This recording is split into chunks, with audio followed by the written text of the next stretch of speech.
बिस्मिल्लाहिर्रहमानिर्रहीम। बेश बहा दुरूद व सलाम नबी करीम सल्लल्लाहु अलैहि व आलिहि व सहाबिहि व बारिक वसल्लम की ज़ात अक़दस पर और आपकी आल पर। ख़त नस्तलीक़ की प्रैक्टिस के सिलसिले में आज जिस लफ्ज़ की बनाने का तरीका आपको हम इंशाअल्लाह ताला समझाएंगे वो है बे। 11 कत वाली बे यानी लंबी बे। लंबी बे को लिखने का तरीका बताएंगे। इससे पहले कुछ चंद ज़रूरी गुजारिशात हैं जो आपकी गोशे गुजार करनी है कि जब भी कोई इबारत लिखे नस्तलीक़ में, उर्दू में, या कोई शेर लिखे या कुछ भी लिखे, उसमें जहाँ पे आपको लफ्ज़ के दरमियान में स्पेस मिले वहाँ पे आप लंबी बे डाल सकते हैं। ख़त्ताती के असूलों को आपने इस हिसाब से मद्देनज़र रखना है कि ये जो बे लंबी बे है ये दरमियान में आएगी, ना शुरू में और ना ही आखिर में। इसी तरह सीन कशीद की हुई, कशीद का मतलब होता है जिसमें कशिश डाली हो, यानी कि एक शीन ये है, एक ये है और एक ये है। ये शीन भी हम ना शुरू में लिख सकते हैं ना आखिर में। इसी तरह हा बीम या हा हुकूमत वाला, ये भी हम गो के कशिश की तो वैसे भी कोई इतनी ज़्यादा अहमियत नहीं है ख़त्ताती में, लेकिन लिखी जाती है, इस्तेमाल होती है जिस तरह के सीन है। मगर ये आपने इसको मेक श्योर करना है कि ना ही आखिर में आए और ना ही शुरू में आए। दरमियान में जहाँ भी आपको कशिश की ज़रूरत हो, स्पेस हो आपके पास, तो आपने कशिश दरमियान में रखनी। जैसे कि आ जाता है ज़िंदगी बीत गई है, बीत गई है। अब ये है नहीं आ सकता था यहाँ पे, ज़िंदगी में से तो कुछ खींचा ही नहीं जा सकता था इसमें। ठीक है, ये जो इसकी कशिश है ना, ये है जो अब कवानीन और रसूल के मुताबिक दरमियान वाला लफ्ज़ जो है उसमें आपके पास गुंजाइश होती है। जैसे कि हम कोई भी लफ्ज़ जो है वो उसमें इस्तेमाल कर सकते हैं। ये जैसे कि जबर और जुनून, मुसलसल। अब ये मुसलसल, ये पहली सीन और ये दूसरी सीन है। ये ना जबर को यूं खींच सकते हैं स्टार्ट में, और ना जुनून तो वैसे ही नहीं इसमें आ सकती कोई गुंजाइश। मुसलसल में ये सीन की स्पेस मौजूद है, इस सीन को आप नहीं खींच सकते क्योंकि आगे भी लाम है पीछे भी लाम है, इसलिए मुसलसल में इस सीन को आप खींच सकते हैं। वो भी उसका क्या तरीका है वो मैं आपको समझा दूंगा इंशाअल्लाह। अभी हम चलते हैं कशिश वाली बे की बनावट की तरफ। कशिश वाली बे की बनावट में हमें सबसे पहले जो चीज़ जहन में रखनी है वो ये है कि ये देखिए, ये वही हमारी सत्र अव्वल,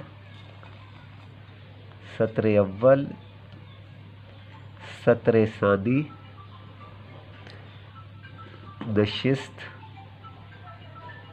नशिस्त और कुर्सी। अब हमने जो सत्र सानी से नशिस्त तक ये एक लाइन लगा दी है। अब मैं आपको, चूँकि मैं इसीलिए आपके इस पेपर पे नहीं बना रहा, इस पेपर पे पिछले वाले जो आपकी वो प्रैक्टिस है उस पे नहीं बना रहा, कि इसकी मदद से पहले मैं आपको कुछ जो है वो समझा दूं कि हमने कैसे करना है इस बे को, क्योंकि ये थोड़ी सी दूसरे अल्फाज की बनिस्बत थोड़ी सी मुश्किल होती है। ये देखिए, यहाँ से अब हमने इसे कैसे करना है ये मैं आपको बता देता हूँ, आप ज़रा गौर फरमाइएगा कि ये देखिए 1 2 3 4 5 6 7 8 9 10 11। अब ये 1 कत का फासला रह गया, अब ये पीछे जो है फासला ये 1.5 कत का बच गया। ठीक है, अब हम देखते हैं हमने ये 1.5 कत, ये बे को हमने लिखना शुरू कर दिया। ये देखिए यहाँ पे आ गई। अब ये देखिएगा, ये देखिए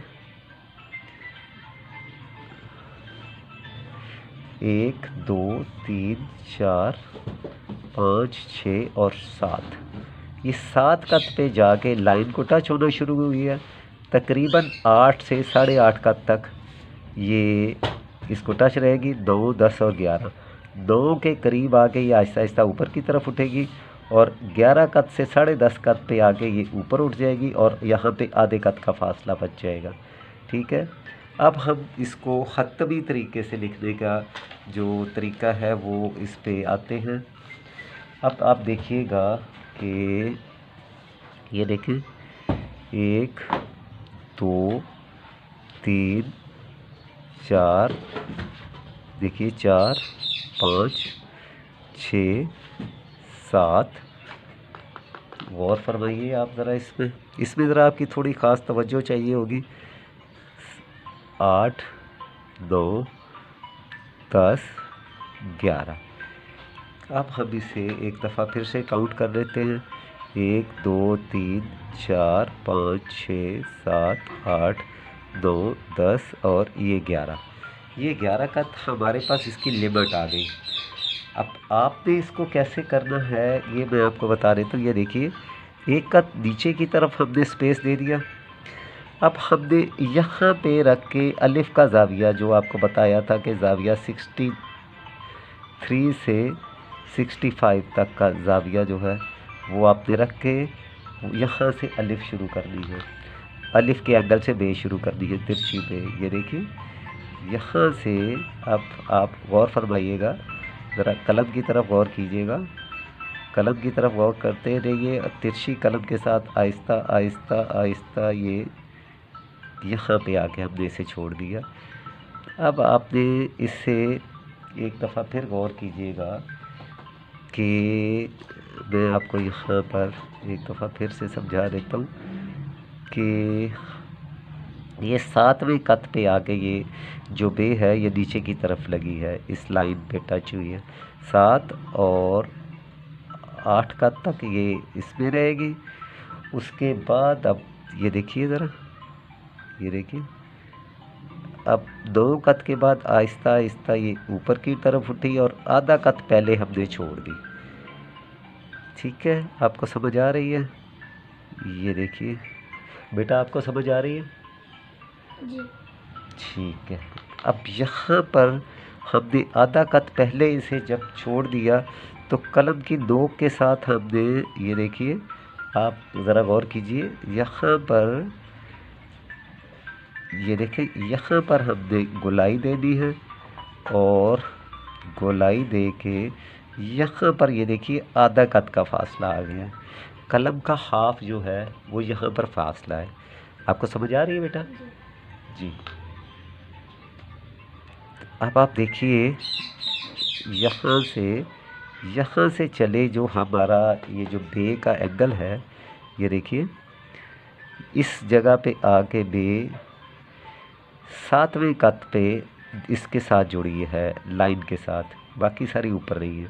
अब यहाँ पे जो अहम चीज़ देखने वाली है वो क्या है, तो वो है कि इस लाइन पे जब ये नेगेटिव लाइन एक लगाई है तो यहाँ पर एक नुक्ते का फासला है। आप ये मुलाहिज़ा फरमा लीजिए कि एक नुक्ते का फासला है।